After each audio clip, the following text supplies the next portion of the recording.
Merhaba arkadaşlar, kanalıma hoş geldiniz. Bugün sizlerle 5 şişle örgü yapımını paylaşacağım. Önümüzdeki günlerde yine 5 şişle hazırlayacağım. Dikişsiz bir çorap çalışmam olacak. Bugün sizlerle başlangıcını ve lastik örgüsünü yapacağız. Zaten dönerek öreceğimiz için aynı tekniği kullanacağız. Yani farklı bir modelde uygulasanız yapacağımız işlemlerin aynısını yapacaksınız. Şimdi önce ilmek atmayla başlayalım. Atacağımız ilmek sayısını 4'e böleceğiz arkadaşlar ve 4 şişimize bu ilmeklerimizi atacağız. Bir tane ilmeğimizi fazla olarak atacağız. Çünkü bu bizim bağlantı ilmeğimiz olacak. En son o ilmeğimizi keseceğiz. Ben 32 ilmekle başlayacağım için ilk şişime 9 tane ilmeğimi bağlantı ilmeğimle birlikte atıyorum.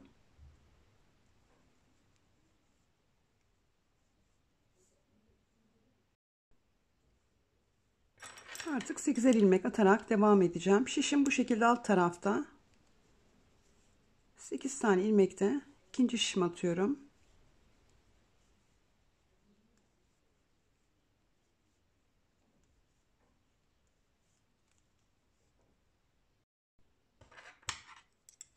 Üçüncü şişime de yine 8 tane ilmeğimi atıyorum.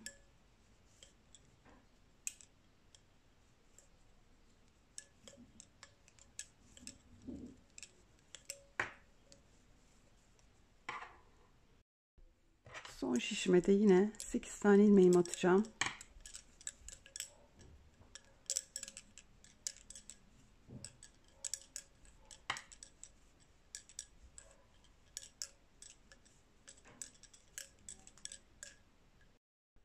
Şimdi fazla atmış olduğumuz ilmekle bağlantımızı yapacağız. İlk şişimizi atmıştık biliyorsunuz, fazla olan ilmeğimizi. Bu ilmeğimizi alıyoruz. Diğer şişimizdeki ilmeği almış olduğumuz ilmeğin üzerinden bu şekilde atlatıyoruz.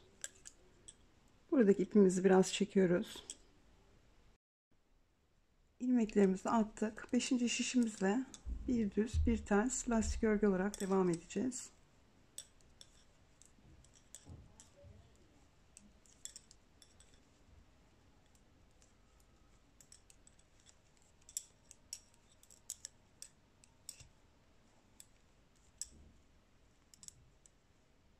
Şişimi bu şekilde hafifçe yukarı kaydırıyorum. Ters ilmekte kaldığım için düzle devam ediyorum.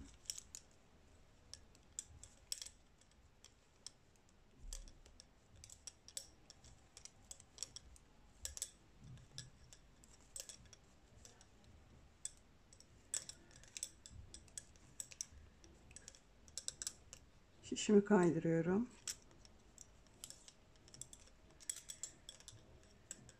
Benim kadar kaydırmayın arkadaşlar. Ben masaya temas etmesin diye biraz fazla kaydırıyorum.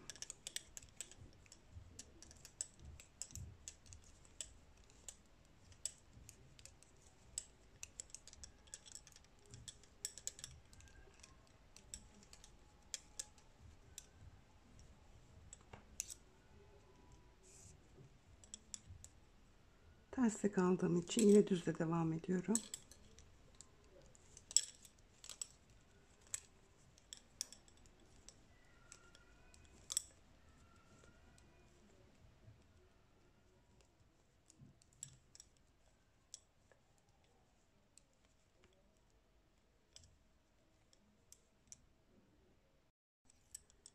İpimin bulunduğu yere geldim. Burası benim bitiş noktam.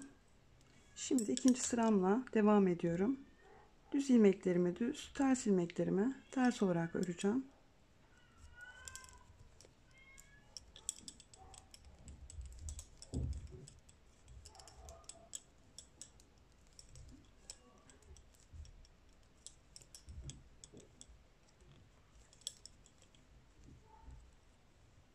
Kaydırıyorum.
Tekrar sıra sonuma geldim.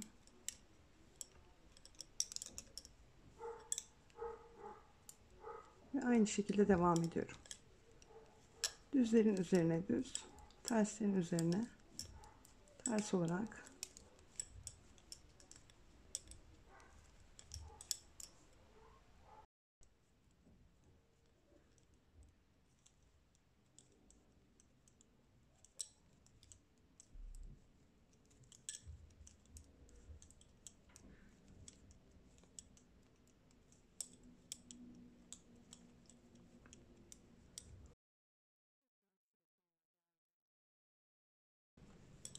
yeni sıramla devam ediyorum.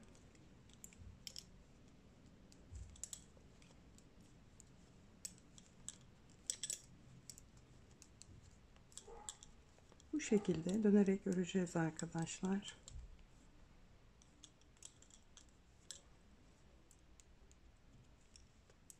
İsterseniz bu şekilde yukarıdan da alabilirsiniz. Yani hangisi kolayınıza geliyorsa, ya da benim yaptığım gibi alttan alarak da örebilirsiniz.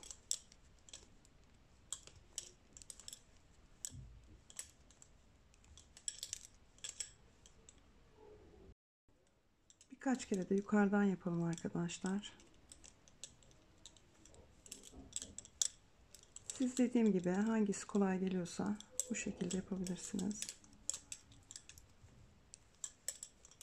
Başlangıç biraz zorlayacaktır ama sonrası kolay arkadaşlar.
Tekrar yukarıdan göstereyim.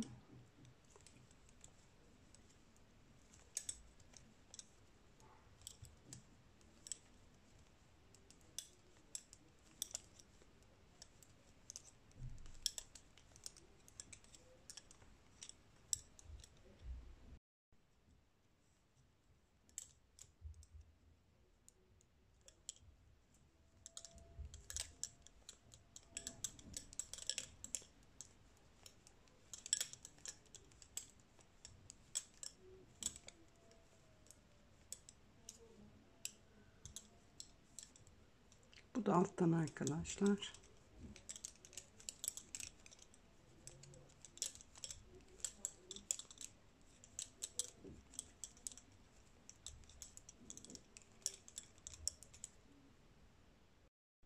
Evet arkadaşlar, 5 şişle örgü bu şekilde yapılıyor. Misinalı şişle dikişsiz örgü örmekte zorlanan arkadaşlar bu yöntemle de dikişsiz örgülerini yapabilirler.